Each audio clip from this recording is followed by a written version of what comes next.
चलिए दोस्तों, कैसे हैं आप सब लोग? सब बढ़िया चल रहा है, सब कुशल मंगल? हाँ जी सर, सब कुछ बढ़िया है।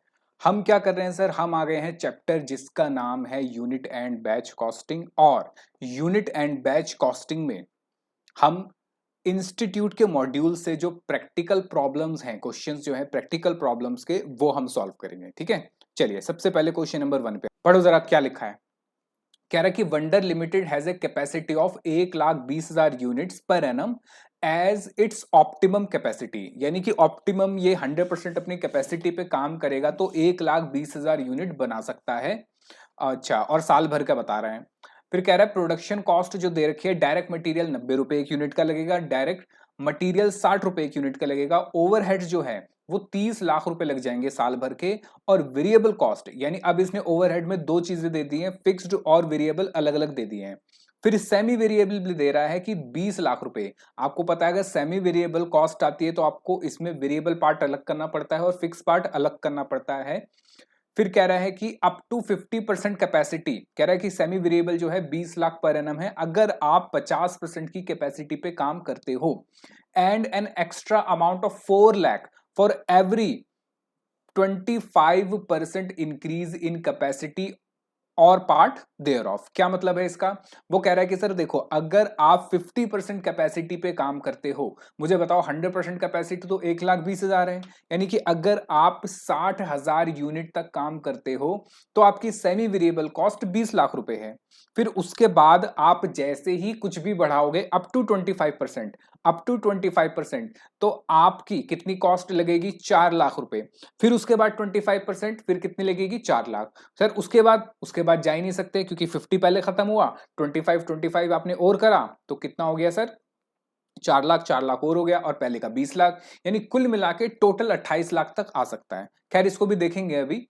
फिर आगे कह रहा है the production is made to order and not for stock, यानी कि भाई जैसा आप बोलेंगे वैसा बना के दे देंगे, कुछ भी हम इसके अंदर अपने पास नहीं रखेंगे। ठीक है। फिर कह रहा है कि भाई the production is made to order, यानी कि हम कुछ भी रखेंगे नहीं, जो भी आएगा बेच देंगे, कोई भी क्लोजिंग स्टॉक नहीं होगा। फिर कह रहा है if the production program of the factory is indicated below, यानी प्रोडक्शन प्रोग्राम बता रखा है। And management desired profit of 20 lakh, और मैनेजमेंट आपसे 20 लाख का प्रॉफिट चाहता है, कहता है इतना बनाओ कि 20 लाख का प्रॉफिट हो जाए। Determine the average selling price, कह रहा है कि एवरेज सेलिंग प्राइस बताओ at each unit sold should be coated, कह रहे कि हर एक यूनिट का एवरेज सेलिंग प्राइस बताओ कि कितने पे बेचे। कह रहा है कि अगर हम शुरू के 3 महीने तो 50% कैपेसिटी पे काम करेंगे और बाकी के 9 महीने जो है वो 80% कैपेसिटी पे काम करेंगे। इग्नोर कर दो admin, selling and overhead distribution. मुझे बताओ उस बात समझ आई? आओ चलो, यही क्वेश्चन सर हमारे यहाँ पे क्वेश्चन नंबर 2 दिया हुआ है, वंडर लिमिटेड। ठीक है। अच्छा, अब जरा समझो वो कहना क्या चाह रहा है। सबसे पहले तो हम एक काम करते हैं, सबसे पहले सर हम लिख लेते हैं कि क्वेश्चन नंबर ये जो है इंस्टीट्यूट की बुक में, सर ये है क्वेश्चन नंबर 1। ठीक है, ICAI के मॉड्यूल में। ठीक है। अच्छा, क्या लिखा हुआ है सर? सबसे पहले वो ये कह रहा है कि हमारे डायरेक्ट मटेरियल, डायरेक्ट लेबर हैं, और वो कह रहा है कि पूरे साल भर में हम जो यूनिट बना सकते हैं वो 1,20,000 यूनिट हम बना सकते हैं, यानी कि ये मेरी कैपेसिटी है 100% पे। फिर उसने ये बात कही आखिरी में कि शुरू के 3 महीने हम 50% कैपेसिटी पे काम करेंगे। किस पे काम करेंगे सर? 50% कैपेसिटी। आप मुझे बता सकते हो कि 50% कैपेसिटी कितनी हो गई? सर देखो, अगर आप पर एनम 1,20,000 यूनिट बना रहे हो, मेरी बात सुनो, साल के 1,20,000 रुपए, 1,20,000 यूनिट, तो एक महीने में कितना बना लोगे सर? एक महीने में 1,000 यूनिट आप बना लोगे।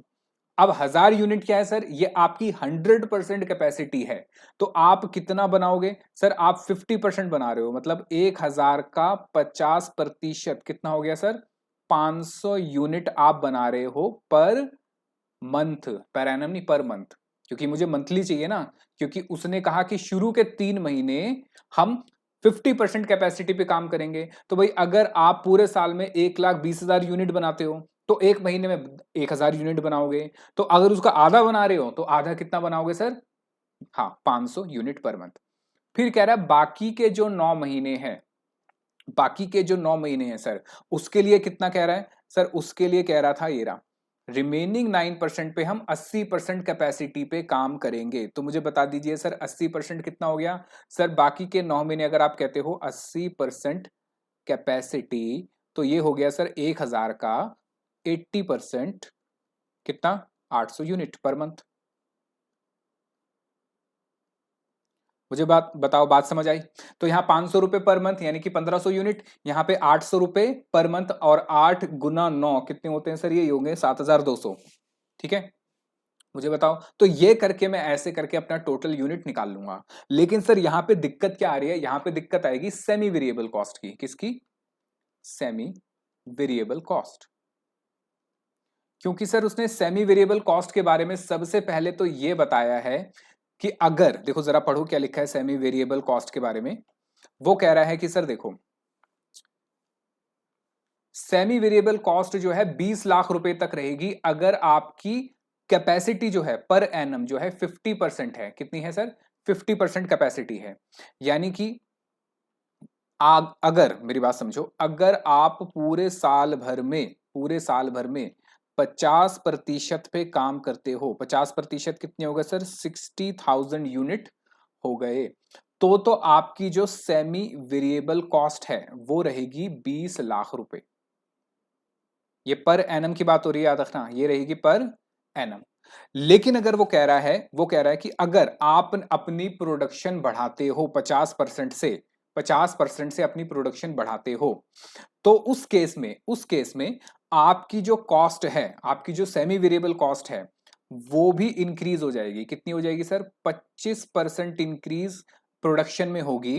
25% इंक्रीज यानी पहले ही आप कितना कर चुके हो सर? 50% तो पहले ही आप कर चुके हो कि इस पे कितना है? 2 लाख। फिर 25% बढ़ाओगे और फिर 25% ज्यादा से ज्यादा बढ़ा सकते हो। तो कह रहा कि 25% बढ़ाओगे तो कितना हो जाएगा सर? 4 लाख रुपए हो जाएगा।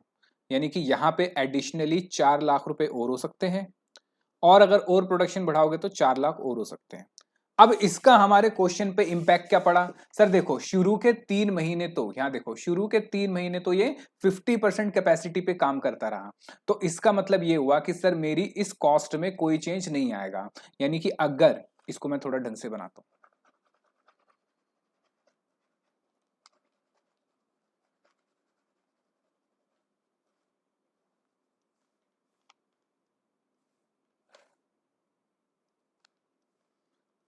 सर देखिए शुरू के 3 महीने जो आपने काम करा, ये कितना काम करा सर? 50% की कैपेसिटी पे।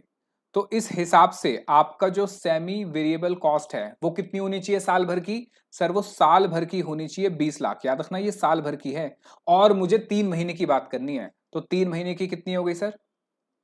सर 3 महीने की अगर मैं निकालूं तो ये हो गया सर 4 20 5 लाख हो गए। हाँ सर। तो ये हो गए सर टोटल 3 महीने की है, ये एक महीना नहीं है। ये मैंने 3 महीने की कितनी निकाल दी? 5 लाख। ठीक है। उसके बाद वो कह रहा है, उसके बाद जो आगे हमारे 9 महीने और काम हो रहे हैं, इस पे मैंने अपनी कैपेसिटी कितनी कर ली थी सर? यहां मेरी कैपेसिटी हो गई थी 80%। कितनी हो गई थी? 80%। अब वो ये कह रहा है कि 50 से जैसे ही आप ऊपर जाओगे, 50% से जैसे ही आप ऊपर गए, कितना ऊपर गए सर? 25% ऊपर गए। कितना ऊपर गए? 25%। तो कितना बढ़ जाएगा? 4 लाख। फिर 25% और जाओगे या पार्ट, वो ये नहीं कह रहा कि टोटल 25% ही जाना है, या तो 25% जाओ या 1% भी चले गए तो भी आपके और कितने पैसे बढ़ जाएंगे? 4 लाख। तो अगर मैं 50% पे काम कर रहा था, उसके बाद बताओ जरा बाकी के 9 महीने कितने परसेंट पे काम हुए सर? बाकी के 9 महीने जो हुए 80% पे काम हुए। कितने परसेंट पे काम हुए सर? 80% पे काम हुआ। तो मुझे बताओ 50 तो आए, फिर इसमें 25% और बढ़ा, यानी सर 50% तो था ही, 25% बढ़ाने पे कितने बढ़ गए सर? 4 लाख बढ़ गए। ठीक है। फिर उसके बाद और 25% बढ़ाओ या पार्ट बढ़ाओ, सर मैंने पूरा तो नहीं बढ़ाया, मैंने पार्ट बढ़ाया है। कितना बढ़ाया खाली?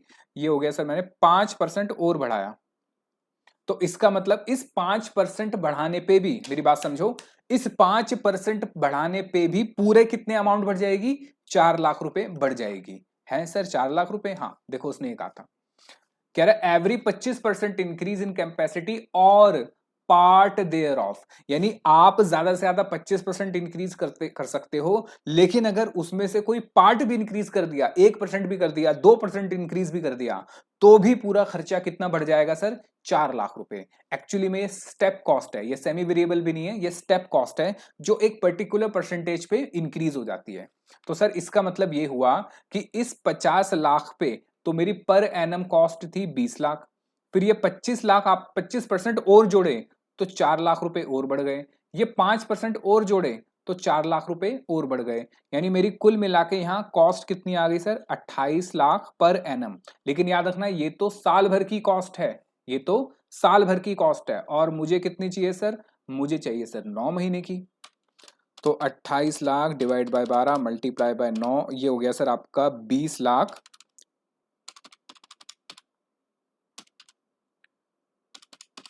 21 लाख, सॉरी, ये हो गया आपका 21 लाख।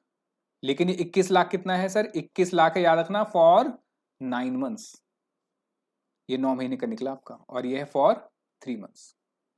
ये बताओ मुझे बात समझ आई या नहीं आई? बस एक यही पॉइंट था इसमें। अब मुझे निकालना क्या है सर? मुझे कॉस्ट निकालनी है। आओ जरा सबसे पहले पॉइंट नंबर 1 या ए, कंप्यूटेशन ऑफ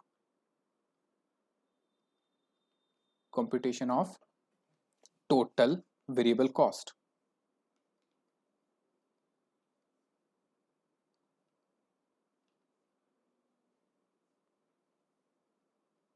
पहले मैं टोटल वेरिएबल कॉस्ट निकाल लेता हूं।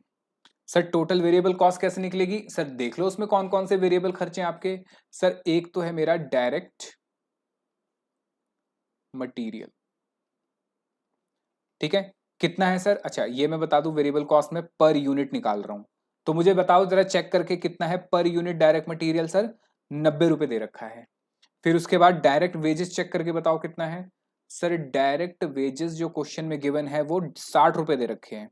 अगर आप इनको ऐड करोगे तो ये आ जाएगा आपका प्राइम कॉस्ट। हालांकि अगर आप ये ऐड ना भी करो और सीधा सीधा सब कुछ को ऐड कर दो तो भी क्वेश्चन पे कोई इंपैक्ट नहीं होगा। फिर इसमें ऐड कर दो सर ओवरहेड्स। ओवरहेड्स कौन से सर? वेरिएबल वाले।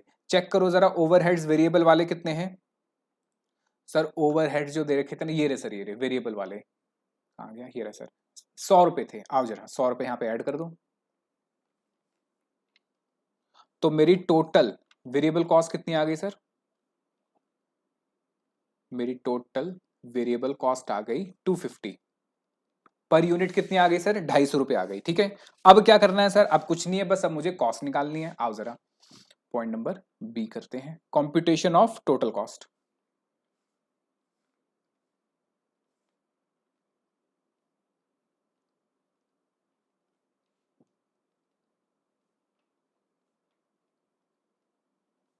कंप्यूटेशन ऑफ टोटल कॉस्ट, ठीक है। सबसे पहले बताओ हमारा जो काम हो रहा है वो कितनी कैपेसिटी में हो रहा है सर? एक तो 3 महीने की कैपेसिटी और एक 9 महीने की। तो मुझे दोनों को क्या करना पड़ेगा सर? अलग अलग करना पड़ेगा। क्या करना पड़ेगा? अलग अलग। सर क्यों? क्योंकि सर 3 महीने में मेरे प्रोडक्शन अलग है। 3 महीने में मेरी प्रोडक्शन कितनी है सर? 500 per unit. तो मेरी वेरिएबल कॉस्ट चेंज हो जाएगी, और यहां पे कितनी है सर? 800 per unit. तो इन दोनों केसेस में variable cost will change, also the semi variable cost will also change, ठीक है। चलो, तो इसके लिए सबसे पहले मैं लिखूंगा सर फॉर 3 मंथ्स। चल शुरू के 3 महीने मुझे बताओ जरा, मैं कितने यूनिट बनाऊंगा सर? यहां पे बताया गया था कि आप 500 यूनिट बनाओगे पर मंथ, 3 महीने के लिए बनाओगे। और मुझे बताओ आपकी वेरिएबल कॉस्ट कितनी है सर? हमारी जो वेरिएबल कॉस्ट निकली थी वो थी 250 रुपए, तो 250 रुपए हो गए पर यूनिट। तो इसका मतलब मेरी वेरिएबल कॉस्ट कितनी आ गई सर? मेरी वेरिएबल कॉस्ट आ गई, कितनी आ गई sir? 500 multiply by 3 multiply by 250, ये हो गया सर 3,75,000। एक मिनट, कुछ गलती हो गई सर। ये 1,20,000 डिवाइड बाय 12 करोगे ना? अच्छा सॉरी, यहाँ से गलती हो गई। ये 10,000 होंगे भाई, इसको देख लेना, ये होंगे 10,000, और ये हो जाएगा सर 10,000 का, सर हम तो पहले कह रहे थे, ये हो जाएगा सर 10,000 का 15%, कितना हो जाएगा सर? 5,000, और ये हो जाएगा सर 8,000। कितना हो जाएगा सर? 8,000, ठीक है। तो इसको ठीक कर लेना, ये हो जाएंगे 8,000 और ये हो जाएगा 5,000। तो इसका मतलब 5,000 यूनिट होंगे। 5,000 यूनिट इंटू 3, 15,000 यूनिट बनाऊंगा इंटू 250 रुपए। तो कितना हो गया सर? 37,50,000। ठीक है, चलो वेरिएबल कॉस्ट आ गई। अब मुझे क्या करना है सर? फिक्स कॉस्ट करना है और सेमी वेरिएबल। और 9 महीने के लिए जोड़ दो पहले तो वेरिएबल कॉस्ट फॉर 9 मंथ्स। तो सर 9 महीने के अंदर हम कितने यूनिट बनाएंगे सर? वहां बनाएंगे हम 8,000 यूनिट पर मंथ। और कितने महीने सर? 9 महीने। मल्टीप्लाई बाय कितने रुपए होंगे सर? यहाँ पे भी 250 रुपए पर यूनिट ही होगा। तो 8,000 इंटू 9 इंटू 250, ये हो जाएगा सर 1,80,00,000। लो, तो सबसे पहले तो मैंने वेरिएबल कॉस्ट लिख दी। अब मुझे क्या ऐड करना है सर इसके अंदर? अब मुझे ऐड करना है फिक्स कॉस्ट। और फिक्स्ड कॉस्ट तो सर फिक्स रहेगी what ever the level of your production. तो फिक्स कॉस्ट कितनी है सर? चेक करके बताओ। फिक्स कॉस्ट है 30,00,000। फिक्स कॉस्ट है सर 30,00,000। अब कौन सी कॉस्ट ऐड करनी है सर? अब करना है सेमी वेरिएबल ओवरहेड्स। अब सेमी वेरिएबल ओवरहेड्स मेरे चेंज हो जाएंगे। कैसे चेंज हो जाएंगे सर? सर एक तो ये चेंज हो जाएंगे मेरे यहां पे इधर तक। ठीक है, कि यहां पे कितने होंगे सर मेरे? चलो, सबसे पहले फॉर 3 मंथ्स, 3 महीने के हमने निकाले थे, बताओ कितने थे सर? 5,00,000 रुपए। ये कहाँ निकाले थे सर? ये निकाल के दिखाए थे ऊपर, हमने यहाँ लिख दिए थे 5,00,000। तो इसको आप वर्किंग नोट में बना के दिखा सकते हो। ठीक है सर, वर्किंग नोट पहले बना सकते हैं, बिल्कुल बना सकते हो। आप पहले वर्किंग नोट बना के फिर क्वेश्चन को सॉल्व कर सकते हो। और फॉर 9 मंथ्स, और 9 महीने के लिए कितना निकला था? चेक करो सर, 9 महीने के लिए निकला था हमारा 21,00,000। ये आ गई मेरी सेमी वेरिएबल कॉस्ट। क्या मेरी टोटल कॉस्ट आ गई है? बिल्कुल सर, निकाल दो टोटल कॉस्ट। टोटल कॉस्ट अगर हम निकालें तो ये हो गया सर 37,50,000 प्लस 180,00,000, 35,00,000, 21,00,000। सर टोटल हो गया 273, यानी 2,73,50,000। पर क्या उसने हमसे टोटल कॉस्ट मांगी थी? नहीं सर, उसने टोटल कॉस्ट नहीं मांगी। उसने तो क्या मांगा है हमसे सर? उसने मांगा था average selling price at each unit. एक यूनिट का सेलिंग प्राइस मांगा है उसने। तो भाई सेलिंग प्राइस निकालने के लिए मुझे क्या चाहिए? प्रॉफिट। तो मुझे इसमें ऐड करना पड़ेगा प्रॉफिट।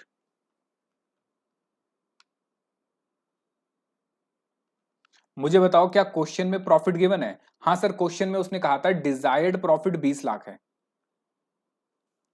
ठीक है, तो मुझे बताओ मेरी सेल्स वैल्यू कितनी आनी चाहिए सर? सेल्स वैल्यू आनी चाहिए आपकी 20,00,000। ऐड कर दो तो ये हो गया 29,35,000।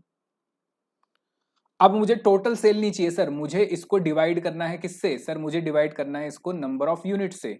तो अगर मैं यूनिट से डिवाइड कर दूं तो मुझे एक यूनिट का सेलिंग प्राइस मिल जाएगा। अब यूनिट निकालने के लिए आप वर्किंग नोट नंबर 2 बना लो। वैसे यूनिट तो मैं निकाल चुका हूं, अगर देखो तो वर्किंग नोट की भी क्या जरूरत है। मैंने यूनिट निकाले थे सर। 500 यूनिट तो बनाऊंगा 3 महीने, प्लस उसके बाद 800 यूनिट बनाऊंगा 9 महीने, यही था। तो 500 नहीं था, 15,000 था सर। 15,000 यूनिट बनाऊंगा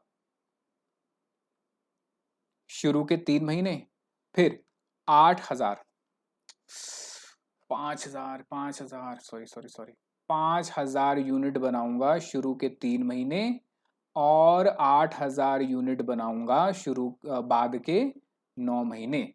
तो ये हो गया सर 15,000 प्लस 72,000, टोटल हो गया सर 87,000। तो इसको डिवाइड कर देंगे सर 87,000 से, तो ये मेरा आ जाएगा सेलिंग प्राइस पर यूनिट।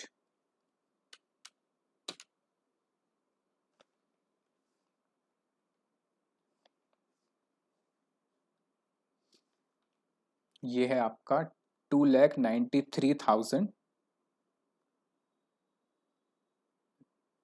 293,50,000। ये 293,50,000 डिवाइडेड बाय 87,000, ये आ जाएगा सर हमारा 3 रुपये, सॉरी 337 रुपये और 36 पैसे। 337.36। लो, ये उसने क्वेश्चन में पूछा था, ये हमने करके दे दिया। बस क्या था, चीजें घुमा रखी थी इधर उधर, किसका, ये सेमी वेरिएबल कॉस्ट के बारे में घुमा रखा था, ये ऐसे होगा, ये ऐसे होगा, और कुछ भी नहीं है। मुझे बताओ, बात समझ आई? मिलता हूं आपसे अगले क्वेश्चन में।